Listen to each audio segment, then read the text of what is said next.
Hello students, so today in this video we are going to do a small quiz of a poem and that is Little by Little. It's an English poem of class 3rd. Poem आप सभी ने पढ़ ली होगी. एक acorn की story है जो किस तरीके से पहले एक सीड होता है, देन जर्मिनेट होता है कुछ फेवरेबल कंडीशंस में, एक प्लांट बनता है बहुत स्लेंडर बहुत पतला सा होता है, इसमें 2-4 लीव्स हैं एंड फाइनली वो एक माइटी ओक ट्री बन जाता है, बहुत विशाल बहुत बड़ा ओक का पेड़ बन जाता है. ओके, सो ये आपकी पोएम है जो कि बहुत अच्छे से लिखी गई है. पोएम आपने पढ़ ली होगी. सो लेट अस सी, चलिए देखते हैं कि आपने पोएम कितने अच्छे से पढ़ा है, कितने अच्छे से समझा है. एक क्विज़ हो जाए, लेकिन उससे पहले क्योंकि लिटिल बाय लिटिल में आपको एक बड़ी ही साइंटिफिक सी चीज़ बताई हुई है एक पोएम के थ्रू, तो पहले मैं आपको वो बताना चाहती हूँ. पहले देख लेते हैं कि सीड क्या होता है, जर्मिनेशन क्या होता है, प्लांट किस तरीके से ग्रो होता है. पहले आप इसको ध्यान से देखेंगे, समझेंगे और उसके बाद हम लोग क्विज़ करेंगे. तो पहले देखते हैं सीड. बीज क्या होता है. बीज आपने देखे होंगे बहुत सारे फ्रूट्स बहुत सारी वेजिटेबल्स के अंदर होते हैं.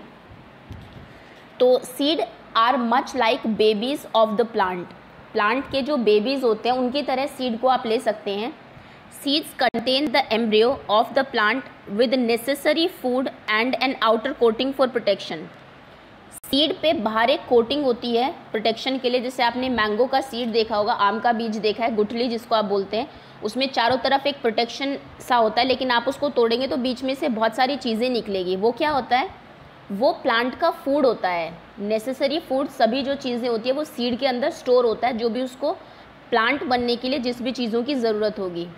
ओके, सो सीड हमारी वो एक प्लांट का पार्ट है जो कि न्यू प्लांट को जन्म देता है, नए प्लांट को. देखिए आपको कुछ सीड्स दिखाए हुए हैं यहाँ पे, होपफुली आपने बहुत सारे देखे भी होंगे इनमें से. Okay, next is germination and seedling. Germination क्या होता है, when the condition in the soil are just right. आपने किसी सीड को सॉइल में डाल दिया, मिट्टी में डाल दिया, और जब वहाँ पर कंडीशन बिल्कुल ठीक होगी. कंडीशन राइट मतलब उसको थोड़ा सा वाटर मिलेगा, एयर मिलेगी. Water and air and soil, ये 3 चीज़ें ज़रूरी है एक सीड को जर्मिनेट करने के लिए. द सीड जर्मिनेट्स, जो जब कंडीशन सही होती है सीड जर्मिनेट करता है. जर्मिनेशन क्या है वो भी अभी बताएंगे आपको. First it breaks the outer coating. जैसे आपको बताया था आम का जो सीड होता है उसमें से पहले वो जो बाहर वाली कोटिंग है जो कि बहुत हार्ड थी, बहुत कठोर होती है, उसको तोड़ता है. And begin growing it first roots and then leaves. तो पहले उसकी रूट्स बाहर आती है, जड़ें बाहर आती है और फिर पत्तियां निकलने लगती है. देखिए आपको अभी दिखा देते हैं जर्मिनेशन क्या है. ये जर्मिनेशन का प्रोसेस है. ये सीड था, इसके अंदर था मॉसी बेड, आपको बताया भी हुआ है. थोड़ा इसको पानी चाहिए, थोड़ी हवा चाहिए. देखिए इसमें से ये अब जर्मिनेट होने लगा. इसमें से आपने देखा होगा नीचे की तरफ एक थ्रेड जैसी आपको दिख रहा होगा, ये उसकी जड़ होती है. फिर सीड बाहर आया, जड़ और बड़ी हो गई और ऊपर से ये जर्मिनेशन स्टार्ट हो गया और यहाँ पर उसमें लीव्स निकल गई और धीरे धीरे ये एक प्लांट में कन्वर्ट हो गया. तो इस प्रोसेस को हम लोग बोलते हैं जर्मिनेशन. ये देखिए जर्मिनेशन का एक और दिखाया हुआ है आपको, जो जैसा आपको दिखता है ये तो आपको वैसे बताए, इस तरीके से आपको सीड देखा भी होगा आपने. पहले सीड ऐसा होता है, उसमें से जड़ नीचे है इसकी, देन लीव्स निकलेगी 2, उसके बाद ये अलग हो जाएगा और उसके बाद ये आपको सीड गायब दिखेगा और आपको प्लांट बन जाएगा और यही प्लांट बड़ा होके ट्री बन जाते हैं आपके. देन प्लांट हमने देख लिया कैसे बना. ग्रोइंग टू मैच्योरिटी, वो प्लांट मैच्योर कैसा होता है, जैसे आपका एकॉन ओक ट्री बन जाता है. तो उसके लिए क्या ज़रूरत होती है, the seedling continues to grow to its full maturity. जो छोटा सा पेड़ होता है वो कॉन्टीन्यूसली ग्रो करता रहता है जब तक कि वो फुल मैच्योर नहीं हो जाता. The plant needs many necessary things during its growth. और प्लांट को अपनी ग्रोथ के लिए बहुत सारी नेसेसरी चीज़ें चाहिए. क्या वो चीज़ें हैं आपको पता होगा. प्लांट फोटोसिंथेसिस करते हैं जिससे वो अपना खाना बनाते हैं और उसके लिए उन्हें सन रेज, सूरज की किरणें चाहिए. सॉइल में से कुछ इंपॉर्टेंट न्यूट्रिएंट्स चाहिए, देन वाटर चाहिए एंड देन कार्बन डाइऑक्साइड. ये कुछ चीज़ें हैं जो कि प्लांट को चाहिए ग्रो करने के लिए. ओके, चलिए तो now it's time for your quiz. अब क्विज का टाइम है आपका, स्टार्ट करते हैं. Name the tree that the acorn grows into. Acorn जैसे आपके इसमें जो सीड है वो बड़ा होके किस ट्री में कन्वर्ट होता है, कौन सा पेड़ बनता है. आपके ऑप्शंस हैं ए नीम ट्री, नीम का पेड़ बनता है, बी मैंगो ट्री या फिर सी ओक ट्री. हमने देखा अकॉन पहले बीज होता है, देन वो एक स्लेंडर बहुत पतला सा प्लांट बनता है, and finally it grows into a mighty tree. और वो माइटी ट्री कौन सा है? बहुत विशाल, बहुत बड़ा पेड़ बनता है। नीम का पेड़ है, मैंगो ट्री है, या फिर ओक ट्री है? चलिए आंसर कर दिया होगा आपने। देखिए दिखा देते हैं, ये अकॉर्न होता है। अगर आपने नहीं देखा पहले तो देख लीजिए, ये अकॉर्न है हमारा, बीज जो होता है आपका, और ये बड़ा होके ये पेड़ बनता है। अब ये पेड़ आपने देखा होगा, है ना, कितना कितना माइटी, कितना विशाल है, देखिए आप। ओके, नहीं देखा तो आप पोएम पढ़ लीजिए, उसमें लास्ट की लाइन में आपको दिया हुआ है कि किस ट्री में ये कन्वर्ट होता है। Next question is what things does a seed need to grow? एक सीड को ग्रो करने के लिए, एक प्लांट को ग्रो करने के लिए क्या क्या चीज़ें ज़रूरी है? आपके ऑप्शंस हैं, ए वाटर, पानी ज़रूरी है, बी सॉइल, मिट्टी ज़रूरी है, सी सनलाइट, या फिर D all of the above, सभी चीज़ें। वाटर, सॉइल, सनलाइट या all? What things are necessary for a plant or for a seed to grow? Okay, answer कर दिया होगा आपने। सो ये तो सीड जर्मिनेशन हम लोग देख चुके हैं किस तरीके से होता है। और चीज़ें कौन सी ज़रूरी है? What does a seed need to grow? First of all water चाहिए आपको, जो आप करते हैं जब प्लांट होता है तो वाटर आप देते हैं उसको। सनलाइट चाहिए, जैसे आपको खाना बनाने के लिए फ्लेम्स, आग चाहिए होती है, ऐसे ही फूड, उसको प्लांट को फूड प्रिपेयर करने के लिए सनलाइट चाहिए होती है। नेक्स्ट इज सनलाइट हो गया, ओके। स्पेस, जगह चाहिए, एंड सॉइल, मिट्टी चाहिए। तो ये कुछ चीज़ें जो एक प्लांट को चाहिए टू ग्रो करने के लिए। Next is match the following with their opposite words. ये आपकी एनसीईआरटी में भी आपको दिए हुए हैं, कुछ दोनों तरफ कुछ वर्ड्स लिखे हुए हैं, इनके ऑपोजिट से इनको मैच करना है आपको। इस तरफ है आपका ए स्लेंडर, स्लेंडर जैसे मैं बता चुकी हूँ बहुत पतला, स्लोली धीरे, डाउनवर्ड नीचे की तरफ। डाउनवर्ड क्या जाता है, उसकी प्लांट की जो जड़ें होती है वो डाउनवर्ड जाती है, नीचे की तरफ जाती है आपकी। ओके, अपवर्ड ऊपर, फास्ट फैट, फैट जो थिन का ऑपोजिट होता है, फास्ट बहुत जल्दी।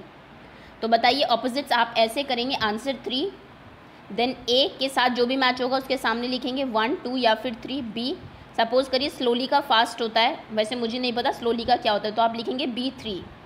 ओके, इस तरीके से आपको कमेंट सेक्शन में आंसर करना है क्वेश्चन नंबर 3 का।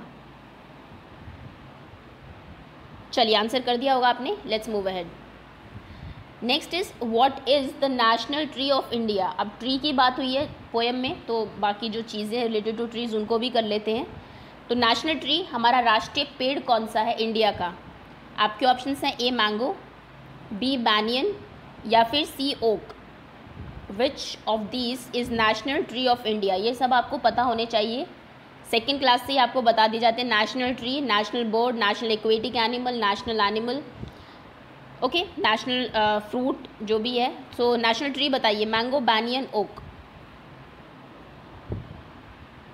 Okay, so this is national tree of India, आप देख सकते हैं। और इसमें नाम मैं नहीं बता रही हूँ, आपको नहीं पता तो आपको फाइंड आउट करना पड़ेगा खुद ही। एक स्पेशलिटीज़ की बता देती हूँ कि ये जो पेड़ है इसकी जो रूट्स होती है, इसकी जो जड़ें होती है, कई बार वो ऊपर तक आ जाती है। और ये देखिए, ये जो आपको यहाँ पर दिख रही है इस तरीके से, ये एक्चुअली इसकी रूट्स होती है, इसकी जड़ें होती है, जो कि ऊपर इसकी ब्रांचेस पर लटक रही होती है।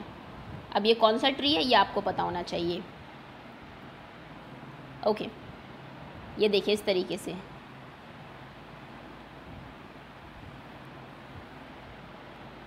Next is choose the correct spelling. जैसा पहले बताया जा चुका है, वैसे ये बहुत इजी स्पेलिंग है। दिस इज, ओके, ये हटाओ यहाँ से। ब्रांच की स्पेलिंग आपको बतानी है, BRENCH, BRENCHE, या फिर BRANCH। वेरी इजी, बहुत इजी स्पेलिंग है। इस चैप्टर से बहुत डिफ़िकल्ट स्पेलिंग्स भी बन सकती है आपकी, क्योंकि बहुत सारे वर्ड्स आपको दिए हुए हैं। सो बताइए ब्रांच की क्या स्पेलिंग है?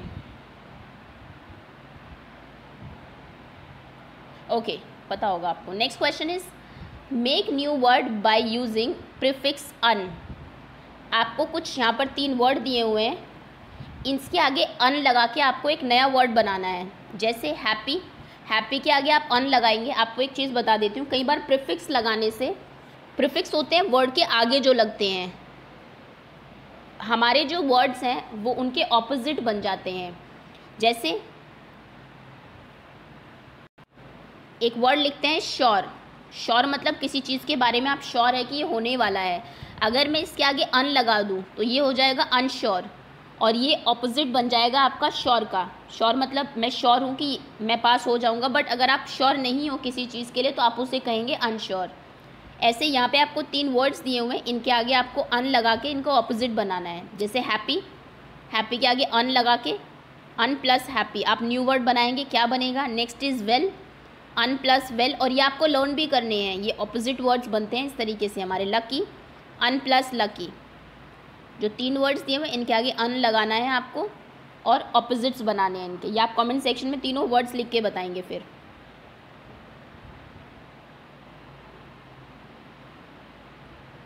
Okay, next is write the plural of the following words. Singular plural भी आपको पता होंगे और ये मैंने कराए भी हुए थे आपको। First is fox, then ox, then branch. Fox जैसा कि मैंने आपको बताया था, जो word X, C H S double S से एंड होते हैं उनको प्लूरल बनाने के लिए हम लोग ई एस लगाते हैं उनके पीछे। सपोज करिए मैंने लिखा बॉक्स, तो बॉक्स को प्लूरल बनाने के लिए आप बॉक्सेस लिखेंगे, है ना। सेम सी एच में भी होता है, तो इनके और ऑक्स का जो प्लूरल होता है वो डिफरेंट होता है। इसका क्या है ये आप खुद बताएंगे। इसको आप ऑक्सेस नहीं लिखेंगे, मैं आपको हिंट दे देती हूँ, इसका प्लूरल ऑक्सेस नहीं होता है। इतना मैंने आपको बता दिया, बाकी आप बताएंगे कि क्या होता है। फॉक्स का प्लूरल बताएंगे, ब्रांच का प्लूरल बताएंगे, ब्रांच टहनी जिसको आप बोलते हैं पेड़ों की, एंड ऑक्स का।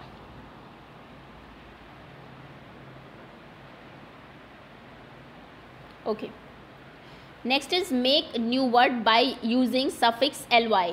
Prefix and suffix. प्रीफिक्स जो आगे लगते हैं, सफिक्स जो पीछे लगते हैं वर्ड के। जैसे मैंने लिखा ब्यूटीफुल और इसके पीछे मैंने एल लगा दिया, सो ब्यूटीफुली, बहुत सुंदरता से कोई काम जब आप करते हैं। सो यहाँ पर आपको कुछ वर्ड्स दिए हुए हैं। साइलेंट, इसके बाद आपको ly लगा के न्यू वर्ड बनाना है। Slow, slow slowly, silent silently, weak, इसके पीछे ly लगा के न्यू वर्ड बनाना है। ओके, साइलेंटली हो जाएगा धीरे से, साइलेंट होता है आराम से, धीरे से, साइलेंट चुपचाप। स्लो मतलब धीरे, स्लोली मतलब धीरे से कोई जब आप काम करते हैं। वीक मतलब एक वीक सप्ताह, और वीकली जो चीज़ सप्ताह में एक बार होती है उसे हम बोलते हैं वीकली। मैं वीकली, जैसे आप कहें कि मैं वीकली मंदिर जाता हूँ। ओके, चलिए तो इनके आंसर्स आप लिखेंगे कमेंट सेक्शन में। ऐड करना है, सब में सफिक्स लगाना है ly। Okay, next question is Allen's father is a doctor. Allen के फादर डॉक्टर है। He is a kind person, वो एक काइंड पर्सन है। इसमें आप नाउन बताइए। नाउन जैसा आप जानते हैं नेमिंग वर्ड्स होते हैं। एक चीज़ मैं और बता दूं, इसमें 2 नाउन्स हैं, तो दोनों आपको कमेंट सेक्शन में बतानी है। आपको पता होगा एक तो नाम और एक जो हमारे प्रोफेशन होते हैं, जैसे मैं कहूँ पायलट, पायलट भी एक नाउन है। इंजीनियर, इंजीनियर भी एक नाउन है। तो इसमें 2 नाउन्स हैं। एंड प्रोनाउन, प्रोनाउन आपको पता है वो words which are used in place of noun, जो नाउन की जगह यूज़ होते हैं। ओके, अगर मैं कहूँ कि Allen is a good boy, Allen is a boy, he is very intelligent, तो ही जो यहाँ पर यूज़ हुआ है एलन की जगह, एलन इज़ वेरी इंटेलिजेंट की जगह मैंने ही यूज़ कर दिया, तो ये आपका हमारा प्रोनाउन हो गया। तो चलिए अब आप मुझे नाउन प्रोनाउन बताएंगे इस सेंटेंस में क्या है। Okay, next is Milly is washing her blue shirt. Milly अपनी ब्लू शर्ट को वॉश कर रही है। इसमें आप एडजेक्टिव बताइए। एडजेक्टिव्स आपके डिस्क्राइबिंग वर्ड्स होते हैं जो कि नाउन को डिस्क्राइब करते हैं। Next is verb. वर्ब होता है आपके डूइंग वर्ड्स, जिससे आपको पता लगता है कि क्या काम हो रहा है। जैसे यहाँ पर मुझे पता लगता है कि मिली जो है वो वॉश कर रही है अपनी ब्लू शर्ट को, तो मिली क्या काम कर रही है ये आपको किस वर्ड से पता लगा। सिर्फ एक ही वर्ड आपको लिखना है। कई बार मैंने देखा बच्चे लिख देते हैं वॉशिंग हर ब्लू शर्ट, तो काम नहीं लिखना है आपको सिर्फ वो वर्ड लिखना है। जैसे मैं कहूँ मिली इज़ ड्राइविंग द कार, तो यहाँ पर ड्राइविंग जो होगा खाली वो आपकी वर्ब होगी। Okay, Milly is driving a red car, तो रेड आपका एडजेक्टिव हो जाएगा। इसमें बताइए Milly is washing her blue shirt. Okay, next is tree. Tree provides us होगा, this is P. Spelling mistake है, ट्री प्रोवाइड्स अस, ट्री हमें, trees जो है हमें क्या देते हैं? आपके ऑप्शंस हैं A oxygen, B vegetables, C woods या फिर D all of the above. Actually इस उसमें आपका एक क्वेश्चन और बन सकता है जो एग्जाम में आ सकता है कि ट्रीज़ के आपको 5 यूजेस लिखने के लिए आ सकते हैं, तो आपको पता होना चाहिए ट्रीज से हमें क्या क्या चीज़ें मिलती है। और भी बहुत सारी चीज़ें हैं which you get from trees, जैसे कि मेडिसिन आपको मिलती है, फर्नीचर के लिए वुड्स आपको मिलती है, ऑक्सीजन तो मेन इंपॉर्टेंट है ही, oxygen to breathe, fruits and vegetables, food आपको मिलता है, ग्रेन्स आपको मिलते हैं। तो बहुत सारी चीज़ें हैं जो कि आपको, कॉटन जो होता है आपका ट्री, कॉटन प्लांट जो होता है उससे आपको कॉटन भी मिलती है क्लोथ्स के लिए। सो ट्रीज़ के बहुत सारे यूजेस हो सकते हैं, एटलीस्ट 5 to 6 आपको पता होनी चाहिए, क्योंकि ये आपका क्रिएटिव राइटिंग का एक क्वेश्चन बन सकता है यहाँ से। खैर अभी आप इस क्वेश्चन का आंसर दीजिए, पता ही होगा आपको, इस क्वेश्चन में मुझे नहीं लगता हिंट की भी ज़रूरत है। Next is identify this tree, इस पेड़ को आइडेंटिफाई करिए। आपके ऑप्शन है ए पपाया, बी मैंगो, सी बैनियन। ये कौन सा पेड़ है? पपीते का, मैंगो आम का, या फिर बैनियन ट्री बरगद का पेड़ है। जूम करके दिखाते हैं, आई थिंक इसके फ्रूट्स से आप ज़्यादा अच्छे से समझ जाएंगे। फ्रूट्स एंड इसकी लीव्स जो होती है, पत्तियाँ, वो भी बिल्कुल डिफरेंट होती है। अगर आपको खाली लीव दे देते तो भी आपको पता होना चाहिए था कि किस चीज़ का फ्रूट है, किस चीज़ का ट्री है, sorry. Okay, next is which of the following does not grow on trees. इनमें से कौन सी चीज़ पेड़ों पर नहीं लगती है? आपके ऑप्शन है टमाटो, बनाना एंड कैंडीज़। ये बच्चों का बड़ा क्वेश्चन रहता है कि मैम ये चीज़ क्यों नहीं लगती है ट्रीज़ के ऊपर, है ना। लगती तो ज़रूर, आप लोग अपने घर में ये पेड़ ज़रूर लगाते। तो एक चीज़ है इनमें से जो पेड़ों पर नहीं लगती, you have to buy it from shops, आप शॉप से या कहीं से इनको खरीद के लाते हैं। Okay, next is which of the following part of the plant is called kitchen of the plant. Second class EVS का क्वेश्चन है ये, अगर आपको पता हो, क्योंकि यहाँ पर आपके प्लांट की बात हुई है, इसलिए क्वेश्चन भी बन सकता है कि kitchen of the plant, plant का किचन, जैसे आपके किचन में खाना बनता है ऐसे प्लांट की किस पार्ट में खाना बनता है। आपके ऑप्शन है लीव्स, स्टेम्स या फिर रूट्स। पत्तियों में खाना बनता है, स्टेम तने में खाना बनता है, रूट्स जड़ों में खाना बनता है। आई थिंक हिंट पे में आपको यहीं पर दिया भी हुआ है, तो इसको देख के आप आंसर ऑब्वियसली कर ही सकते हैं। लीव्स में खाना बनता है, और अलग अलग जो पार्ट ऑफ प्लांट्स है वो हेल्प करते हैं, अलग अलग चीज़ें लेके आते हैं, उसके बाद लीव्स प्रिपेयर करती है फूड प्लांट के लिए, और फिर उसके थ्रू अलग अलग जगहों पर वो जाता भी आपके स्टेम ब्रांचेस के through. Next question is which part plants seeds we eat. किस प्लांट के हम सीड्स खाते हैं, बीज खाते हैं। आपके ऑप्शन हैं A corn, sorry, this is spinach and carrot. Corn आपको दिया हुआ है, स्पिनिच पालक जिसको बोलते हैं आप, एंड कैरेट गाजर जो होती है आपकी। डिफरेंट प्लांट्स के हम डिफरेंट पार्ट्स खाते हैं। कईयों के हम आप स्टेम खाते हैं, जैसे शुगर केन की अगर हम बात करें, गन्ने की स्टेम खाई जाती है। अगर कईयों के आप लीव्स खाते हैं, अगर हम कैबेज की बात करें। कई प्लांट्स के आप जड़ें भी खाते हैं, जैसे रेडिश, कैरेट एंड ऑल, है ना। तो और कईयों के आप सीड्स भी खाते हैं। तो इनमें से कौन से प्लांट के आप सीड बीज खाते हैं? इजी क्वेश्चन है ये। देखिए ये आपका स्पिनच है, इसकी पत्तियां खाई जाती है, लीव्स खाई जाती है। और ये हमारी कैरेट है, इसका आपको पता होना चाहिए कि इसके हम लोग जड़ खाते हैं, ये जड़ होती है इसकी, रूट होती है इसकी। So that's all. ये आपके कुछ क्वेश्चंस थे from the topic little bye little. उम्मीद है आपने कुछ नया सीखा होगा। Okay, thank you so much for watching.